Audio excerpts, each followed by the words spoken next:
নবীজি বলেছেন প্রত্যেক জাতির জন্য গর্বের একটি বিষয় রয়েছে, গর্বের বস্তু রয়েছে, যেই বিষয়গুলো নিয়ে ভিন্ন জাতিরা ভিন্নভাবে তারা গর্ববোধ করে।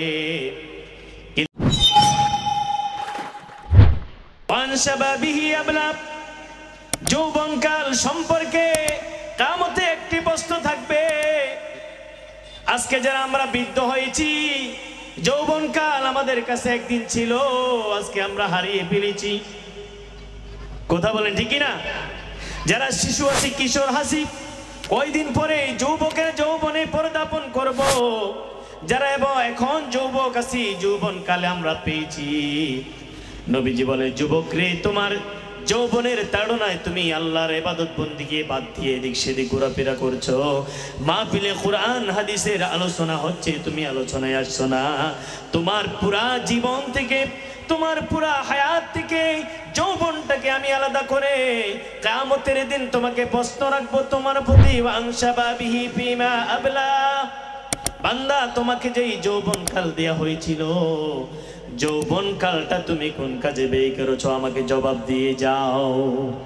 এই যাদের যৌবন হারিয়ে ফেলেছেন, তারা সেই যৌবনকালে যদি গুনাহে নিমজ্জিত ছিলেন, আজকে আল্লাহর কাছে তাওবা করেন। আর এখন যারা যৌবন কাল পেয়েছেন, তারা ওই হুল্লুট করে আপনার জীবনকে শেষ করে দিলে চলবে না। এই যৌবন কালের জন্য কিয়ামতে আল্লাহ আপনাকে প্রশ্ন করবেন। এই জন্য আমার যুবক ভাইরা যারা সামিয়ানার বাহিরে বিভিন্ন জায়গায় বিক্ষিপ্ত আছেন, আপনি আজকের এই সময়টাকে আপনি মাহফিলের কাজে লাগান। এটা হয়তো আল্লাহ তাআলা আপনার জন্য নাজাতের ব্যবস্থা করবেন। তো যাই হোক, আমি কোরআনুল কারীম থেকে যে আয়াত পড়েছি, সেই আয়াত নিয়ে আলোচনার দিকে যাই। আল্লাহ রাব্বুল আলামিন বলেছেন,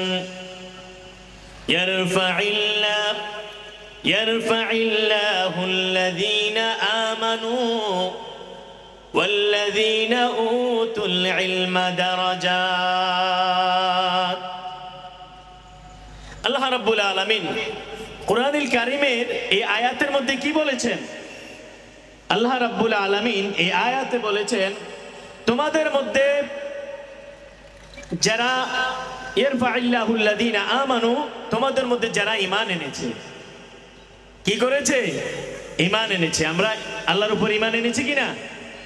আল্লাহর উপর ঈমান এনেছি কিনা? আমানতু বিল্লাহ ওয়া মালাইকা ওয়া কুতুবিহি ওয়া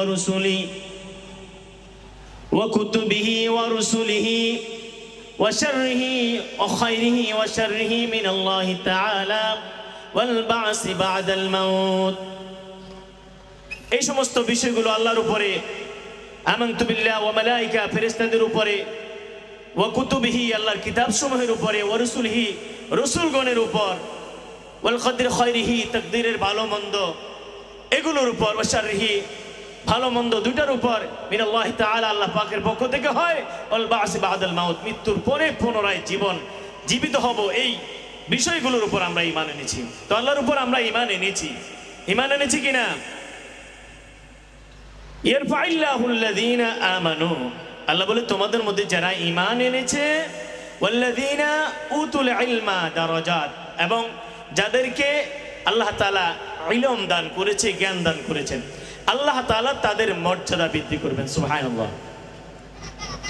তাহলে প্রথমত আমরা ঈমান এনেছি আল্লাহর উপরে, আমরা একজন মুসলমান, আমরা সত্তাগতভাবে জাতিগতভাবে আমরা মুসলিম, আল্লাহর উপর আমরা বিশ্বাস রাখি। দ্বিতীয় পয়েন্ট যেটা, ওয়াল্লাযীনা উতুল ইলমা দারাজাত, যাদেরকে আল্লাহ তাআলা ইলম দিয়েছেন, জ্ঞান দিয়েছেন, আল্লাহ তাআলা তাদের মর্যাদা বৃদ্ধি করবেন। এখন দ্বিতীয় যেটা ইলম, জ্ঞান যেটা, সেটা থেকে আমরা অনেকেই শূন্য কিনা বলেন? অনেকেরই আমাদের দ্বীনি জ্ঞান সম্পর্কে আমরা অনভিজ্ঞ। কথা বলেন ঠিক কিনা? আল্লাহ তাআলা যে কোরআন আমাদেরকে দিয়েছেন, এই কোরআনটা হলো মুসলমানের জন্য গর্বের বিষয়। বলেন, মুসলমানের জন্য কিসের বিষয়? রাসূলুল্লাহ সাল্লাল্লাহু আলাইহি ওয়াসাল্লাম বলেছেন, ইন্না লিকুল্লি শাইইন শারাফা ইয়াতাবাহুনা বিহা وإن بهاء أمتي وشرفها القرآن নবীজি বলেছেন প্রত্যেক জাতির জন্য গর্বের একটি বিষয় রয়েছে, গর্বের বস্তু রয়েছে, যেই বিষয়গুলো নিয়ে ভিন্ন জাতিরা ভিন্নভাবে তারা গর্ববোধ করে। দায়িত্ব, বলেন দায়িত্ব কিনা? রাসূলুল্লাহ সাল্লাল্লাহু আলাইহি ওয়াসাল্লাম কি বলেছেন? তলাবুল ইলমি ফরিদাতুন আলা কুল্লি মুসলিম, দ্বীনের জ্ঞান অর্জন করা প্রত্যেক মুসলমানের জন্য ফরজ। বলেন দ্বীনের জ্ঞান অর্জন করা কি ফরজ? দ্বীনের জ্ঞান অর্জন করা কি ফরজ? দ্বিতীয় নম্বর যেটা আয়াতের মধ্যে আল্লাহ তাআলা বলেছেন, যারা ঈমান এনেছে এবং যাদেরকে ইলম দান করা হয়েছে আল্লাহ তাআলা তাদেরকে মর্যাদা দিবেন। তাদেরকে কি দিবেন? মর্যাদা দিবেন। দুনিয়াতেও আল্লাহ তাআলা তাদেরকে দামি বানাইবেন, পরকালেও আল্লাহ তাদেরকে দামি বানাইবেন। যারা ঈমান আনার পরে ইলম অর্জন করেছে, জ্ঞান অর্জন করেছে, দ্বীনের শিক্ষা অর্জন করেছে, আল্লাহ বলে আমি তাদেরকে মর্যাদা দিব, দামি বানাইয়া দিব। সুবহানাল্লাহ। এই ইলম আমরা যারা শিখি নাই, তাহলে আমরা কি গুনাহগার হব নাকি গুনাহগার হব না? বলেন। রাসূলুল্লাহ সাল্লাল্লাহু আলাইহি ওয়াসাল্লাম বলেছেন দ্বীনের জ্ঞান অর্জন করা ফরজ। বলেন দ্বীনের জ্ঞান অর্জন করা কি ফরজ? আমার কথা বুঝেননি? এখন দ্বীনের জ্ঞান কি? কতটুকু জ্ঞান অর্জন করলে আপনি বলতে পারবেন যে আমার ফরজ আদায় হয়েছে? কতটুকু জ্ঞান, দ্বীনের জ্ঞান অর্জন করলে আল্লাহর কাছে আপনি দায়মুক্ত হবেন যে নামাজ পড়া যেমন ফরজ, বলেন নামাজ পড়া যেমন কি ফরজ, আর রোজা রাখা যখন বছরে একবার ফরজ, যাকাত নির্দিষ্ট পরিমাণ সম্পদ হলে যাকাত দেওয়া যেমন ফরজ, বাইতুল্লাহর তাওয়াফ করার, জিয়ারত করার সম পরিমাণ সেখান থেকে আসা যাওয়ার খরচ যেটা হয় পরিবার চলার পরে, এই সামর্থ্য যার আছে তার উপরে বাইতুল্লাহর জিয়ারত করা যেমন ফরজ, ওই ব্যক্তি প্রত্যেকটা মুসলমানের উপরও দ্বীনের জ্ঞান অর্জন করা ফরজ। বলেন রোজা ফরজ হয় মাসে একবার। বলেন রোজা ফরজ হয় কি? কথা বুঝেন না? রোজা ফরজ হয় কি? মাসে একবার। যাকাত ফরজ হয় যদি সম্পদের মালিক হয়। রোজা ফরজ হয় বালিগ পুরুষ মহিলার উপরে যদি রমজান মাস পায়। বাইতুল্লাহর হজ ফরজ হয় যদি সেখানে যাওয়ার সামর্থ্য হয়। এর মধ্যে কিছু ইবাদত রয়েছে অর্থের সাথে সম্পৃক্ত, যেমন যাকাত। আপনার কাছে নির্দিষ্ট পরিমাণ সম্পদ থাকলে আপনি যাকাত দেওয়া ফরজ হবে। কথা বুঝে আসছে? নির্দিষ্ট পরিমাণ সম্পদ থাকলে বাইতুল্লাহ যাওয়া আপনার জন্য ফরজ হবে। রমজান মাস পাইলে আপনার জন্য রোজা ফরজ হবে। আর দৈনন্দিন জীবনে আপনার জন্য নামাজ ফরজ। বলেন বুনিয়াল ইসলাম আলা খামসিন শাহাদাতি আল্লা ইলাহা ইল্লাল্লাহ ওয়া আন্না মুহাম্মাদান আবদুহু ওয়া রাসূলুহু ওয়া ইকামিস সালাহ। মুসলমানের জন্য, ধনী গরিব সবার জন্য নামাজ কি ফরজ। এরপরে আমি যে ফরজের কথা বুঝাইতে যাইয়া এই বিষয়গুলোর কথা বললাম। একজন মুসলমান যদি নামাজ পড়তে হয়, বলেন একজন মুসলমান যদি নামাজ পড়তে হয় তাহলে নামাজের ভিতরে সূরা কেরাত আছে কিনা? কথা বলেন নামাজের ভিতরে সূরা কেরাত আছে কিনা? নামাজের ভিতরে সূরা ফাতিহা পড়তে হয় কিনা? লা সালাতা ইল্লা বিফাতিহাতিল কিতাব। যদি সূরা ফাতিহা না পড়েন তো নামাজ হবে না। ইমামের সাথে যখন নামাজ পড়বেন ইমাম পড়ে নিবে, আপনি তখন পড়বেন না। কিন্তু আপনি যখন সুন্নাত নামাজ পড়বেন, ফরজ নামাজ পড়বেন, জামাত তরক হয়ে যাবে, মজবুক হয়ে যাবেন, দুই এক রাকাত ছুটে যাবে, তখন আপনি আপনার নামাজটা পড়তে হবে না? তো যখন আপনি আপনার নামাজ পড়বেন তো নামাজ সম্পর্কে আপনার ধারণা থাকতে হবে, জ্ঞান অর্জন করতে হবে। কথা বুঝে আসছে কিনা? তাহলে নামাজের জ্ঞান অর্জন করা একজন মুসলমানের জন্য কি ফরজ। নামাজের জ্ঞান অর্জন করা একজন মুসলমানের জন্য কি ফরজ। অতটুকু নামাজের জ্ঞান অর্জন করতে হবে। নামাজের মধ্যে সূরা ফাতিহার পরে তার সূরা কেরাত যেগুলো রয়েছে সেগুলো সহি শুদ্ধভাবে একজন মুসলমান শিখতে হবে। বলেন শিখতে হবে কিনা? নামাজের ফরজ কয়টি রয়েছে, নামাজের ওয়াজিব কয়টি রয়েছে, নামাজের সুন্নতে মুআক্কাদা কয়টি রয়েছে, এগুলো একজন মুসলমানকে জানতে হবে। এখনো অনেক মুসলমান আছে নামাজের বাইরে ভিতরে কয় ফরজ এটাও জানে না, ওযুর ফরজ জানে না, গোসলের ফরজ জানে না। সারা জীবন গোসল করলো একজন মুসলমান, কিন্তু তার গোসলে হয়নি, গোসলের ফরজ জানে না। অনেক মানুষ আছে এখনো ওযুর ফরজ জানে না। অথচ রাসূলুল্লাহ সাল্লাল্লাহু আলাইহি সাল্লাম বলেছেন, ইন্না উম্মতি ইউদআউনা ইয়াওমাল কিয়ামাতি গুররাম মুহাজ্জিলিনা মিন আসারিল উযু ফামান ইসতাতাআ মিনকুম আন ইউতিলা গুররাতাহু ফালইয়াফআল। নবীজি বলেছে, যারা উত্তম আমার উম্মতের মধ্যে একদল লোককে কিয়ামতের ময়দানে ডাকা হবে। কি করা হবে? ইন্না উম্মতি ইউদআউনা ইয়াওমাল কিয়ামাতি গুররাম মুহাজ্জিলিনা মিন আসারিল উযু, ওযুর প্রভাবে তাদের চেহারাগুলো নূরে ঝলমল ঝলমল করতে থাকবে। ফামান ইসতাতাআ মিনকুম আন ইউতিলা গুররাতাহু ফালইয়াফআল।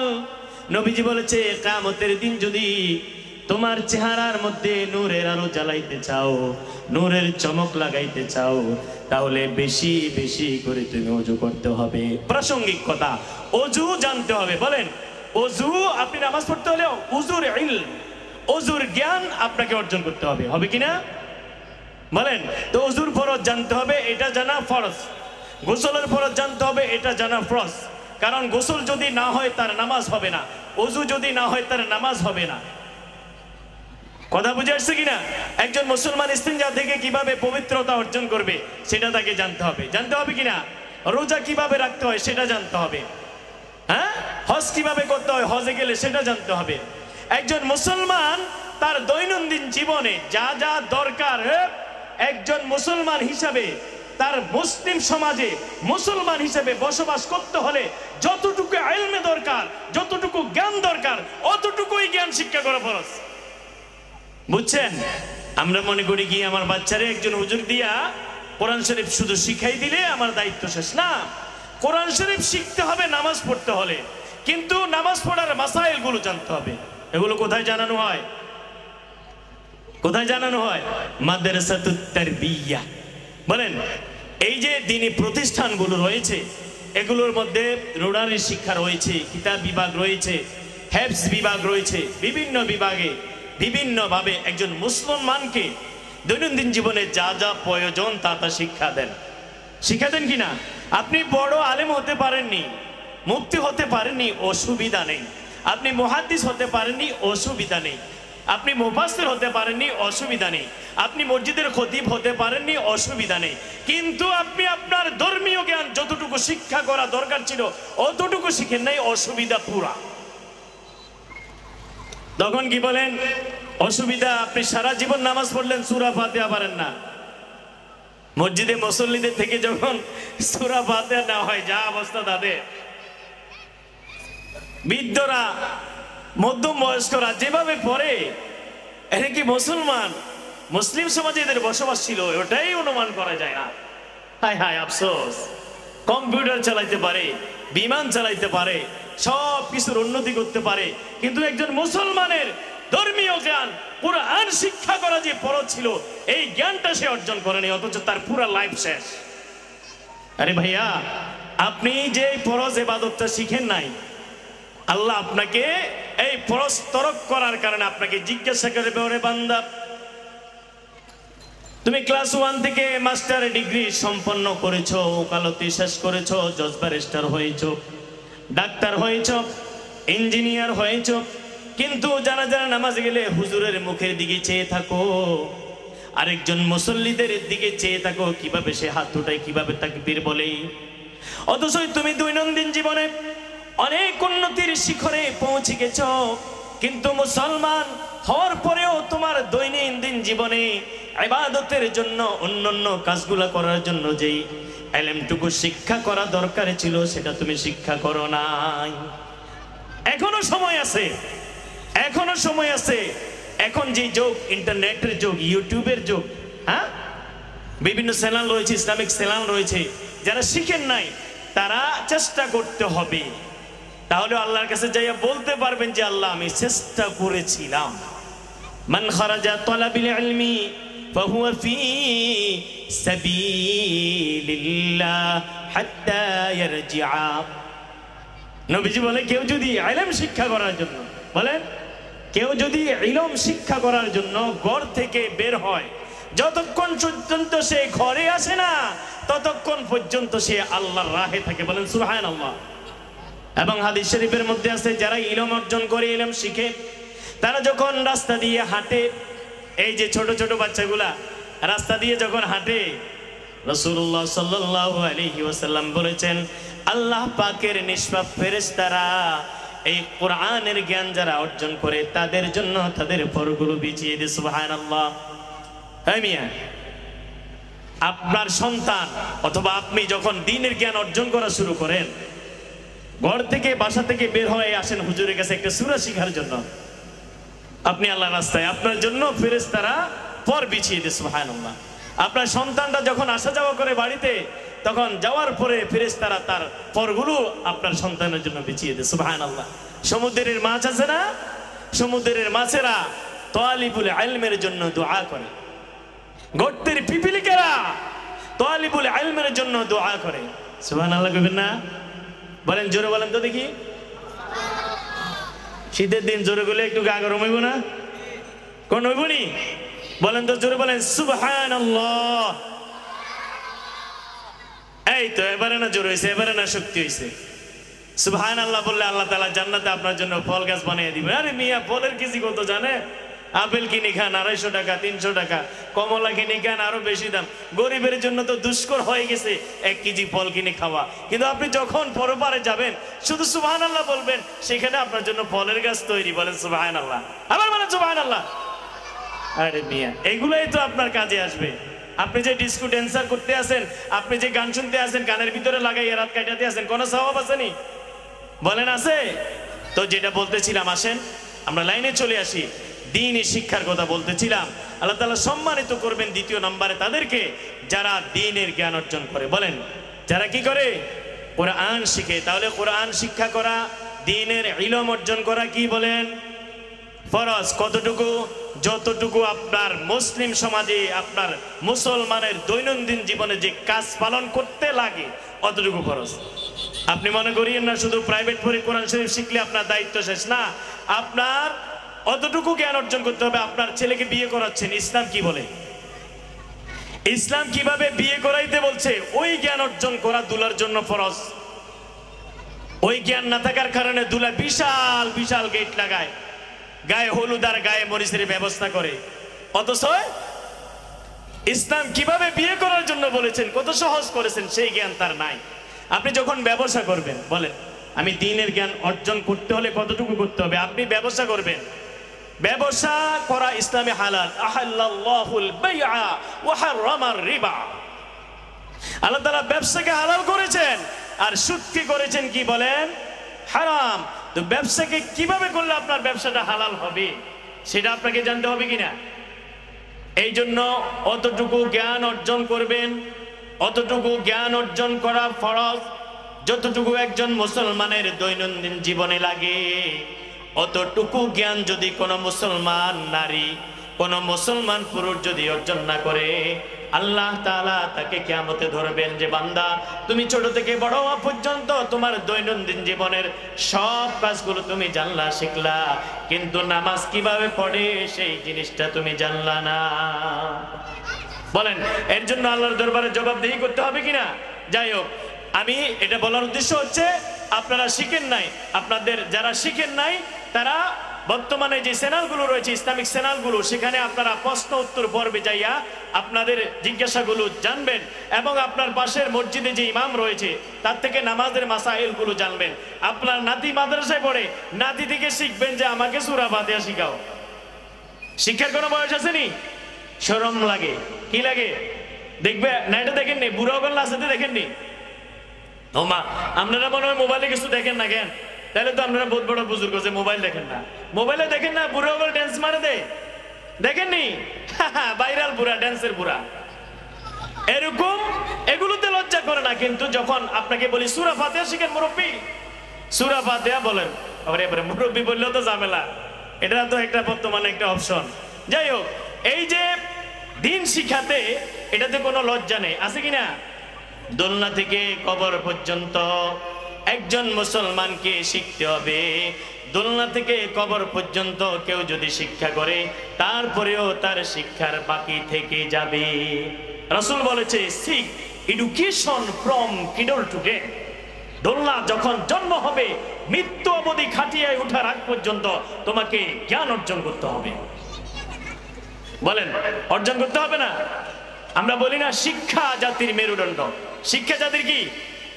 হ্যাঁ, education is the backbone of a nation. শিক্ষা হলো জাতির কি বলেন?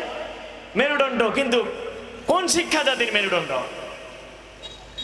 কোন শিক্ষা জাতিকে শক্ত করে মজবুত করে?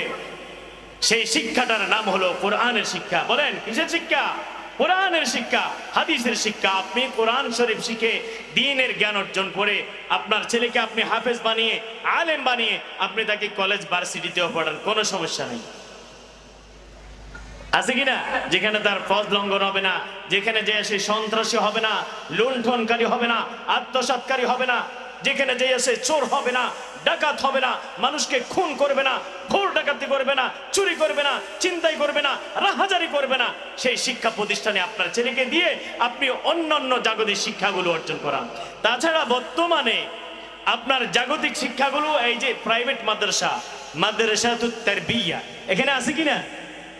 মাদ্রাসা ছাত্রদের যা লেখাপড়া না, তাদের ইংরেজি হাতের লেখা আর আরবি হাতের লেখা, বাংলা হাতের লেখা যদি আপনি দেখেন আপনি স্টোনেজ হয়ে যাবেন, আপনি থ হয়ে যাবেন, দাঁড়িয়ে যাবেন। আপনি বলবেন যে হ্যাঁ এটা কি তৃতীয় শ্রেণীর ছাত্রদের লেখা নাকি? খুব সুন্দর পড়াশোনার ব্যবস্থা রয়েছে মাদ্রাসাগুলোর মধ্যে। সো আপনি ভুল করেছেন, আপনার সন্তানকে আপনি এই ভুল করাবেন না। বলেন আপনি, নবীজি বলেছে মুসলমান তুমি আলেম হও, কোন আলিমা, তোমার জন্য আলেম হওয়া দরকার।